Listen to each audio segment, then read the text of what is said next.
సామాన్యుడి నుంచి చదువర్ల వరకు చాలామందికి చాలా రకాల సందేహాలు ఉన్నాయి ఈ విషయంలో.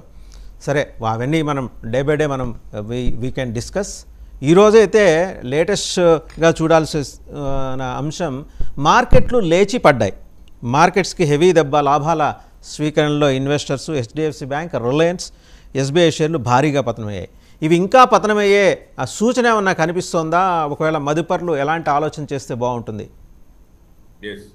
నమస్తే అండి. నమస్తే. యాక్చువల్గా గత 2 monthsగా అంటే నవంబరు డిసెంబర్ కూడా మార్కెట్లో ఊహించిన దానికన్నా ఎక్కువగా ఒక అప్ ట్రెండ్, ఒక ర్యాలీ జరగటం వల్ల మీరు చెప్పినటువంటి స్టేట్ బ్యాంక్ ఆఫ్ ఇండియా కానీ, హెచ్డిఎఫ్సి బ్యాంక్ కానీ, రిలయన్స్ కానీ, ఈ అన్ని సెక్టార్లకు సంబంధించిన most of the all sectors అన్ని కూడా ఒక అద్భుతమైనటువంటి ఒక అప్ ట్రెండ్ తీసుకుని భారీగా లాభాలు తీసుకోవడం జరిగింది.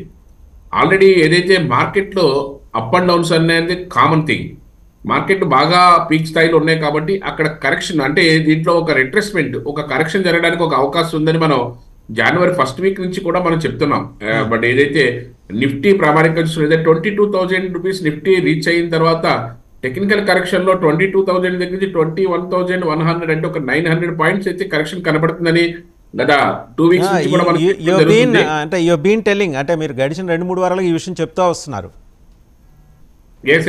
ఎందుకంటే ఇది మార్కెట్లో ఏంటంటే ప్రాఫిట్స్ బుకింగ్ అన్నది, ప్లస్ ఏమో ఎఫ్ఐఎస్, ఫారెన్ ఇన్స్టిట్యూషనల్ ఇన్వెస్టర్స్ ఏదైతే ప్రాఫిట్స్ వచ్చినప్పుడల్లా వాళ్ళు భారీ స్థాయిలో బుక్ చేసుకుంటారు కాబట్టి మార్కెట్ ఎక్కువగా వాళ్ళ మీద డిపెండ్ అయి ఉన్నది. కాబట్టి ఆ ప్రాఫిట్ బుకింగ్ లో భాగంగానే మార్కెట్లో ఒక కరెక్షన్ ఉంటుంది. అయినంత మాత్రాన మదుపర్లు ఎవరు కూడా కంగారు పడవలసిన అవసరం లేదు. ఇన్వెస్ట్మెంట్ ఉన్న స్టాక్స్ లో అక్యుములేట్ చేసుకోవడానికి ప్రయత్నం చేయొచ్చు. ఫర్ ఎగ్జాంపుల్ మీరు చెప్పినటువంటి స్టేట్ బ్యాంక్ ఆఫ్ ఇండియా ఒక 400 రూపీస్ నుంచి పెరుగుతా వచ్చి ఒక 6 months నుంచి 8 months లో 650 వరకు వెళ్ళింది. ఆ 650 దగ్గర నుంచి ఒక కరెక్షన్ 600 వరకు వచ్చింది. అంటే మళ్ళీ ఇన్వెస్ట్ చేసుకోవడానికి, కొత్తగా ఏదైనా అక్యుములేట్ చేసుకోవడానికి ఒక గోల్డెన్ ఆపర్చునిటీగా మనం తీసుకుంటాం మార్కెట్ లో correction. Is it the right time, Naidu గారు, నిఫ్టీ నాయుడు గారు, is the right time to invest in SBI?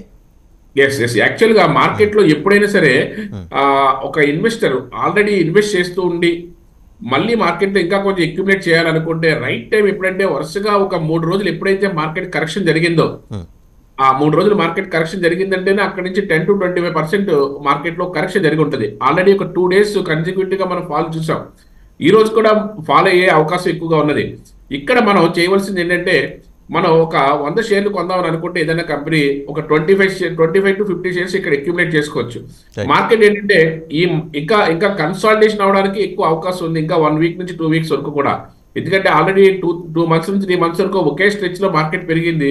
దానికి తగ్గట్టుగానే కరెక్షన్ కూడా ఉంటుంది. మార్కెట్ లో ఈ యొక్క అప్ అండ్ డౌన్స్ అనే కామన్, ఈ వాలటాలిటీ అనేది కామన్. ఒక ఇన్వెస్టర్ గా ఏంటంటే, మనం ఏ స్టాక్స్ లో, ఫ్రంట్ లైన్ స్టాక్స్ లో ఏ స్టాక్స్ లో ఇన్వెస్ట్ చేసుకుంటే మన ఇన్వెస్ట్మెంట్ సేఫ్ గా ఉంటుంది అన్నది ఆలోచించి అందులో అక్యుములేట్ చేసుకుంటా ఉంటే మనకి మంచి ప్రాఫిట్స్ రావడానికి అవకాశం కూడా ఉంటుంది. ఇప్పుడు ఇందాక మీరు ప్రస్తావన చేశారు, ఎఫ్ఐఐ పెట్టుబడులు అవి తరలిపోతున్నాయి కదా, ఇదేమన్నా ప్రమాదకర సూచన? ఎందుకంటే నిఫ్టీ 330 పాయింట్స్ క్షీణించింది, డిక్లైన్ కనిపిస్తుంది స్పష్టంగా. ఇదేమన్నా ఒక అలార్మింగ్ ఇండికేషన్ అంటారా? అలా చూడొచ్చా? మామూలుగా లాస్ట్ 1 week నుంచి కూడా 500 పాయింట్స్ 300 పాయింట్స్ నిఫ్టీ కరెక్షన్ జరుగుతూనే ఉంది. అలా జరగడం వల్లే మనకి ఇప్పుడు 22,100 200 దగ్గర నుంచి 21,200 100 వరకు, అంటే ఒక 1000 పాయింట్ల వరకు కరెక్షన్ జరిగింది. ద రీజన్ ఎఫ్ఐఎస్ ఎప్పుడైతే మార్కెట్స్ బాగా బాటమ్ అవుట్ ఉన్నాయో అక్కడ ఇన్వెస్ట్ చేయడం మొదలు పెడతారు. బాగా పీక్ లో ఉన్నప్పుడు వాళ్ళ యొక్క ప్రాఫిట్స్ ని ఒక్కొక్కటి ప్రాఫిట్స్ తీసుకుంటా వాళ్ళు బయటకు వస్తూ ఉంటారు. అది మార్కెట్ లో ఎప్పుడు జరిగే కామన్, దానికి కంగారు పడాల్సిన అవసరం లేదు. మనం తీసుకునే స్టాక్ పొటెన్షియలా కాదా, మనం ఆ స్టాక్స్ లో ఇన్వెస్ట్ చేయొచ్చా లేదా అన్నది ఇన్వెస్టర్ పాయింట్ ఆఫ్ వ్యూలో మనం ఏం కంగారు పడాల్సిన అవసరం లేదు. కానీ టెక్నికల్ పాయింట్ ఆఫ్ వ్యూలో డైలీ ఇంట్రాడే ట్రేడ్ చేసే ట్రేడర్స్ ఉంటారు కాబట్టి ఆ ట్రేడర్స్ కి మనం ఇచ్చే గైడెన్స్ ఏంటంటే, నిఫ్టీ మనకి ఏదైతే ఎక్కువగా నిఫ్టీ మీద, బ్యాంక్ నిఫ్టీ మీద ఎక్కువ ట్రేడ్ జరుగుతూ ఉంటుంది. కాబట్టి ఏంటంటే నిఫ్టీ లెవెల్స్ ని బట్టి మనం ఏదైతే నిన్నటి రోజున మనం ఏదైతే 21,500 నుంచి 600 ఆ రేంజ్ లో మనకి మార్కెట్ కరెక్షన్ జరిగే అవకాశం ఉంది.